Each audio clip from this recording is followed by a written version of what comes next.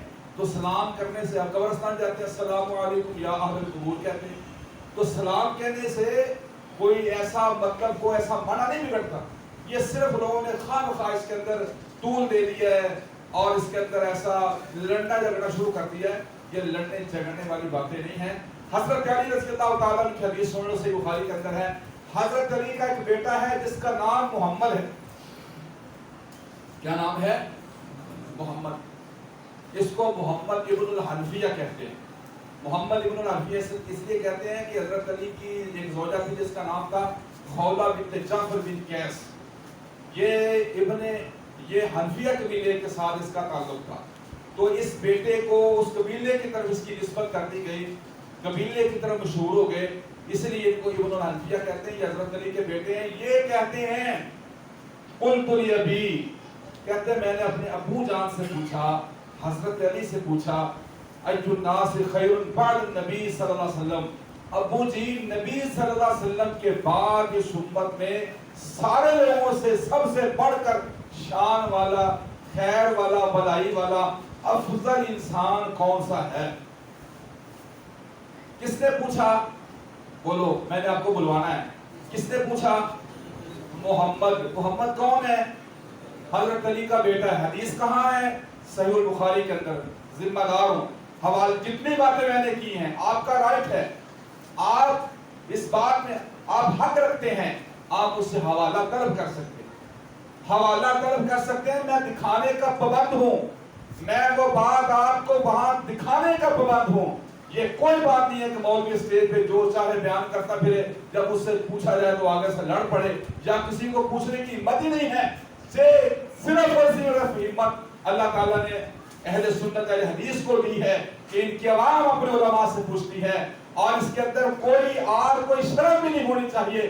عوام جو آپ جمعہ پڑھنے کے لیے آئے ہیں، آپ کا رائٹ ہے، آپ کا حق ہے کہ آپ پوچھیں مولانا صاحب یہ آپ نے حوالہ دیا، یہ کدھر ہے؟ کوئی دیکھنا چاہتا حدیث، ہم اس کو دکھانے کے پابند ہیں۔ تو اگر لوگوں میں یہ سوچ پیدا ہو جائے، پھر کوئی مولوی بغیر تیاری کے جمعہ بھی نہیں آپ کو پڑھائے گا، اور کوئی ادھر ادھر کی بات بھی نہیں کرے گا۔ اس کو پتا ہے میرے مقتدی اتنے تیز ہے، یہ مجھ سے حوالہ طلب کریں گے، وہ سوچ کے حوالہ نشان لگا کے لائے گا۔ جب نشان لگا کے لگائے گا، تیاری کر کے آئے گا، والا گفتگو کرے گا، قرآن و سنت کے دلائل دے گا، تو نتیجہ کیا ہوگا؟ لڑائیاں ختم ہو جائیں۔ لڑائی اسی وقت ہوتی ہے نا جب دلیل نہیں ہے، تو گالی اور بندوق تو وہاں چلتی ہے نا جس کے پاس دلیل نہیں ہے، ٹھیک ہے؟ جس کے پاس دلیل ہوتی ہے وہ دلیل دیتا ہے، گالی اور بندوق وہ چلاتا ہے، وہ نکالتا ہے جس کے پاس دلیل نہیں ہوتی۔ ہمارے پاس اللہ کا قرآن ہے، نبی علیہ السلام کی حدیث ہے۔ حضرت علی کے بیٹے نے کہا، ابو جی قلت لابی، فرمایا ایّ الناس خیر بعد النبی صلی اللہ علیہ وسلم، ابو جی نبی صلی اللہ علیہ وسلم کے بعد سب سے بہترین انسان کون ہے؟ حضرت علی نے فرمایا قال ابو بکر، فرمایا نبیوں کے بعد سب سے افضل ترین کون ہے؟ حضرت ابو بکر کیا؟ بیٹا پھر آگے سے پھر کہتا ہے ثم من، ابو جی پھر کون ہے؟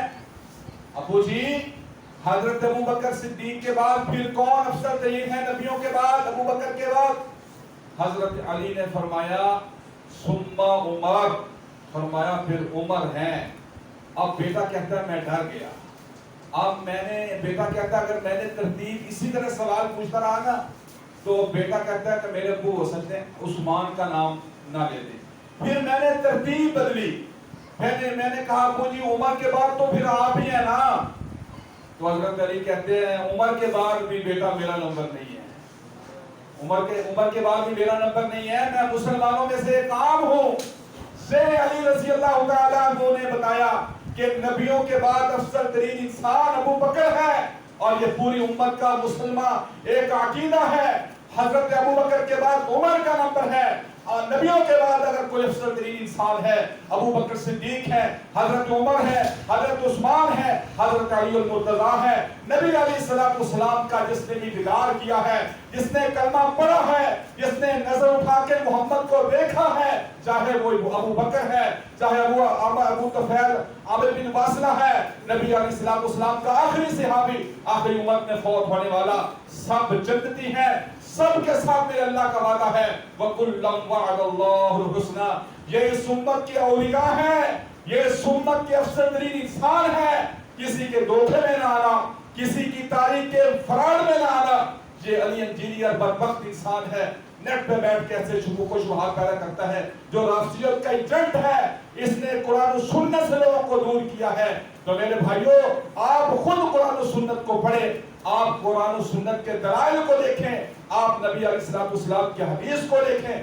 جب آپ خود مطالعہ کرنے والے بن جائیں گے، انشاءاللہ آپ بہت زیادہ شکوک و شبہات سے باہر نکل آئیں گے اور صراط مستقیم پہ آ جائیں گے، صحابہ کا اور اولیاء کا احترام کرنے والے بن جائیں گے۔ اور ہمیں چاہیے ہم تمام اولیاء کا احترام کریں، ہم تمام صحابہ اکرام کا احترام کریں، تمام اہل بیت کا احترام کریں۔ اگر احترام نہیں کریں گے تو اللہ کو تمہاری نمازوں کی ضرورت نہیں ہے۔ اللہ مجھے اور آپ کو عمل کرنے کی توفیق عطا فرمائے۔ اللہ تعالی ہم سب کا خاتمہ ایمان پر فرمائے۔ صلی اللہ علی النبی الکریم۔